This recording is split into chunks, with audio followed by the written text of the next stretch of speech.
Fatalo fatu ila ufafonga anga Samoa nei fo e so fau malo le soifua. Le tautua fai pea lau Samoa Entertainment TV mai Samoa ai usi mai al fafonga faopoponga wana Ata Mua ile nei yaso. Talo fala amatanga o nei fo i vai yaso ngalue Samoa, soifua manuia ai usi mai al fafonga o talo le nei yaso. E toe whaawa wai ile tau le tasi le awa uli o le so luas fulo Januari lu o lua lima. O na whafonga le tunu ulita tianga o le anga iluma ale vaeng wha upawhai le fas pol wha tuatua le tua Samoa o tasi. E ala le fontanga ale fionga le taitai o le taitai fono la valea la ule mali e toa le wate Schmidt. Ma le vaenga o le autostala a ofisa wha salalau ile ofisa le tu mau o le fas ile mauta Samoa i tua na imato. Ele o whaelo mai am ta upu talanoina o lea whaelo inga pētai. Ele tau mate o leanga inga iluma o le whai ngā malo mo le wha moe le luas fulu i tū malo. E o whai pule o avea masui o nai tū malo le moto fono o Samoa. O atangia ele teimi nei le toe anga i atua Samoa i seisi fo i ana whinaunga wha polkiki mo le pulenga o le malo. E ui o fōlinga fo i nā sa sawa i le whamasina mua. O le whai ngā malo o le fās atalu o na umal palota i le masina o apelila lu o lua tasi. E ilo ai i le whelo inga tai o le fās matu stala i le so. Po whio ta ati ai lo lato whinangalo au tāpenatu le palemene mo lana whono ta ngā tai au le so lua tasi o Januari. Ina o lo o manoa lava i tū malo e lua se fulu mana whaipule. Leana o si whea ngainga ma le pulenga o le fās o lo toe mai. E ui o lo o whaia pea le whaiva o tau matenga i le taun unga o le so lua i tala wha maua uptu o le whai ngā malo alo tātua tunuu. O le whaasafua atu o le alofa mo la tau o lo o mana o mief soswani. Leo lo o taula i ainga alue ngā whanau talavou o le tau manga moe popo ngā tia o whaingo o le SVSG Youth Welfare Service. Na mōli mawina ai le vai aso taluaile o ato nā talavou i nuu o mōli mawina mai ai ainga e mana o mia whesoswani. O le tamaitai talavou ia Gloria talopa u sulfitu tau sanga le matua o whau mai pesenga. Le isi o talavou o whanelo na taiminga lue fua le SVSG Youth Group. Ma vea ai foi o ia ma au mea a whanau sa waina o itutonu o le Campus of Hope i tona i mato. Ma ia talanoa. I le fia i le ngā ruenga o lo i whaia nei le si o manga o whanau o lo tau sia wha apitoa i tutono le lotoa le Campus of Hope. I lo nasa mua lava na ia ilo ai e se fo le si o manga ma le tu ainga o fianga o maua e ia whanau. O lo avatu ia i le tau singa ma le amana ia ai o fōlinga o le alofa lea ua so i fuai nei whanau nei. Ma e mana tulita mai ta i talavou le ia Gloria. O ese ai fo i lana tilo i le so i fuanga o sa uma o le tangata. E pei fo i ona wa ai tino i ai. I le ese senga o le tausinga o whanau a inga o Samoa. Whaatusa i le a inga leo le SVSG le Campus of Hope. Ma whanau o tausia i le taimi nei. Ma vi i ai le SVSG le anganga o le ngāruenga whasosoania leo fo i talavou. Mō whanau sa waina. Sauno ai le sunga siliniu le na jang o le pristeno le tō manga o i tū tā ua lava i o le ngāruenga o whaia nei e whasosoania ai mō se isi suinga fau. O suinga moni lava e sau mai lo tātou tutu whaatasi e au nātu. E maua umanafa manuianga i le whaaua wai. Ia susulu atu pea le whaamoe o Samoa i le lumanai e peo na sau noa le fionga siliniu. Ele o talia e Minisita to alima ato ai ma le fionga le palemia le whaatea ese o latou.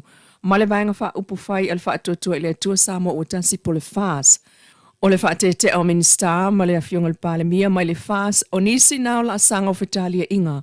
A tai o le malo o whaanga solo i nei a mai mua whaafonga le tunu. E talia i le fono le palemene le aso atai au. O le te e Minisita e tusai ma le tusiolo o pea i nei lunga office whaasalalau. Matua i ai e soli tulafono le awala ma le mafuanga o lo whaate ai la tau ma le vanga whaupawhai.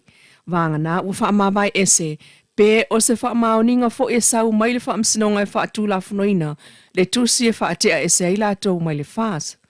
O whaipule ia na momoliane e o la tau i tū malo i le fās, e aafia i le fionga le pāle mia fia me na o mi mata afa, o loto whanga, tuala te vanga Iosefo Ponifasio nganga i mongatasi, fionga olo a fua fiti va ayo salenga.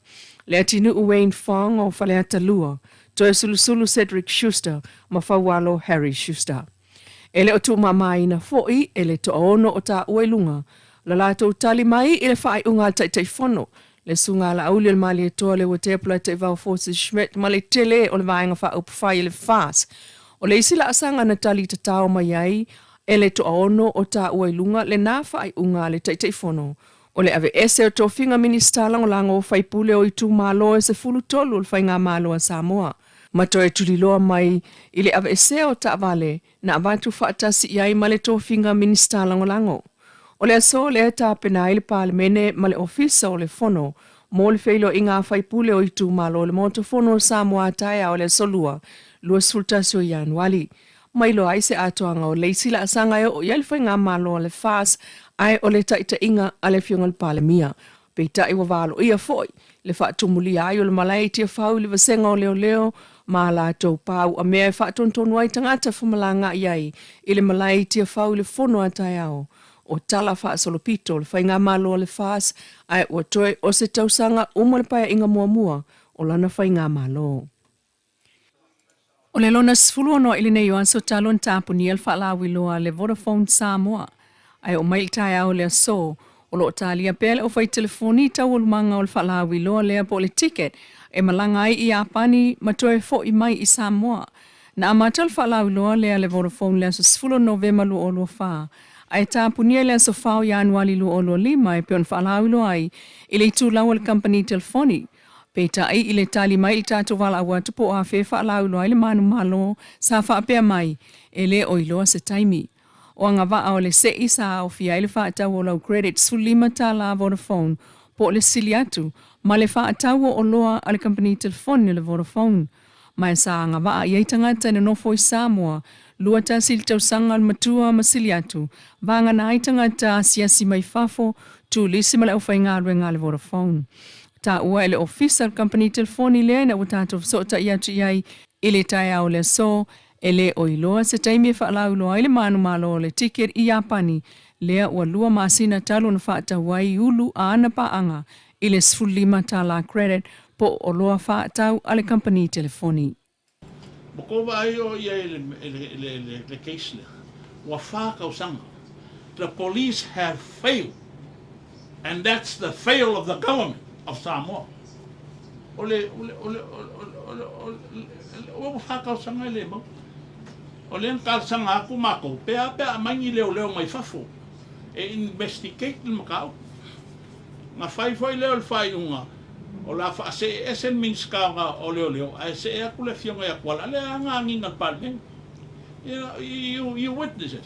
Tuala has said in parliament. And what happened? So aafia make off. Forget it. I would think nga ku a pe leo. We smell a rat on that. La make off fu. O I ma wai le me. E si la o ma ko fungol ko skoya. Koe kalsanga koe e ai whamai, le ai o konga ea, o au ke kua leo. I respect the police commissioner and the office of the police. But o mea umangi, it's 4 years now. If I face in my long kula fwai, it's a matter of life and death. I le ainga lea malikamikiki le, kusi mai ai le ungali, I le la kama. Ia ke ia o palemia kopi uma miska le alang meng fai le ai se me kasi no faia anga koia ku I I will live in action ma kauri la ko le la lo ku le fa sina finga palo ka kele le lo o ma ka po le e sa I mai ma so o le ku e palo ka kofi e fa pe ka I ele malo yang ka ko foi fa ko ale me e pelo ho la ko me fa so they might turn around and vote for the other me la nga le ma ke pole ke lo e kala sa ole fa le fiona sa fa she lacks leadership to determine le file mu mal fa ma ko ponga se me Paftai lau sunga le tai fa afsilia tua. Fa mata wala na tutupu ne mea o na e musu e te resign pe te fa mawai.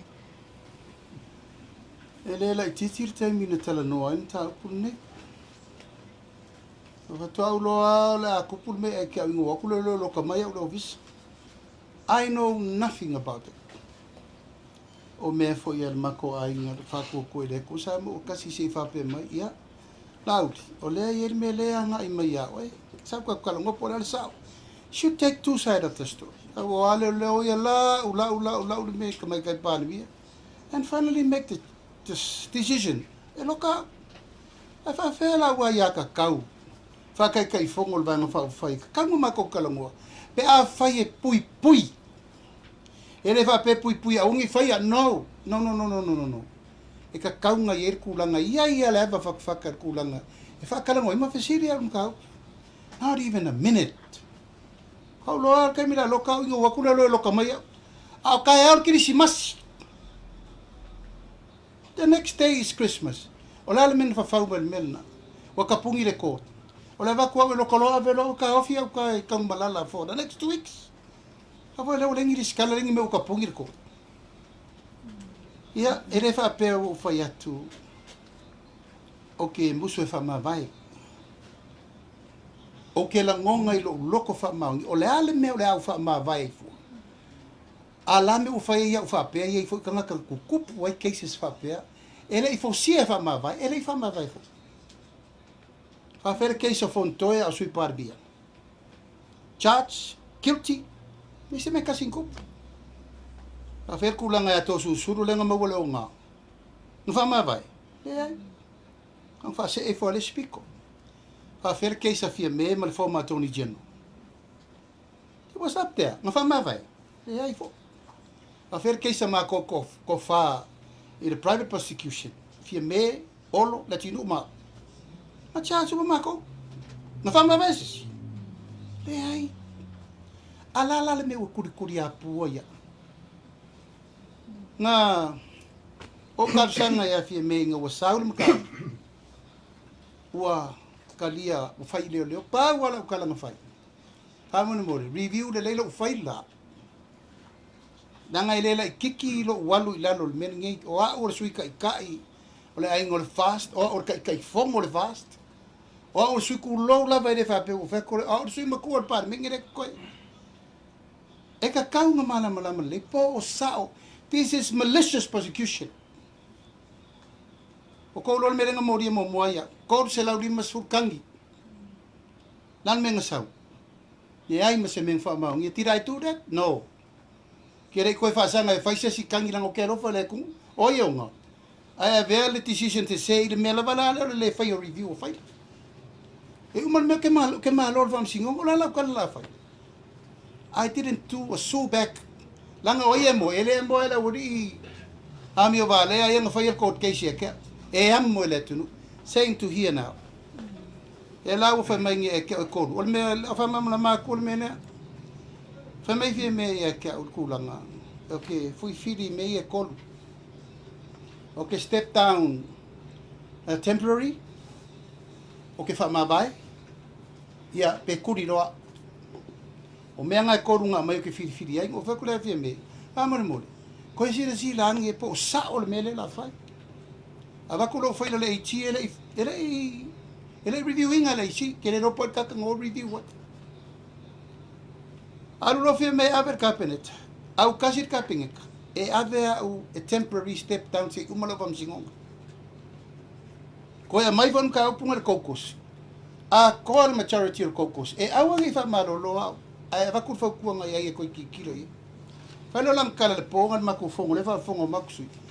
O le lei o le fa longo lo ko finga ngala. Ka kia men ka upu ma ke fongo mana uri kai au. This is Wednesday morning. Ai o wala kula fai ma fongo via me. Fai mai lauri ia mali. Ele o koe kolungi option. Nga le lua option. Option mo mua you have to resign. Option longo lua kuri lo moe. What other option will okay fa ma vai pole? Well, is option will fa ma vai temporary.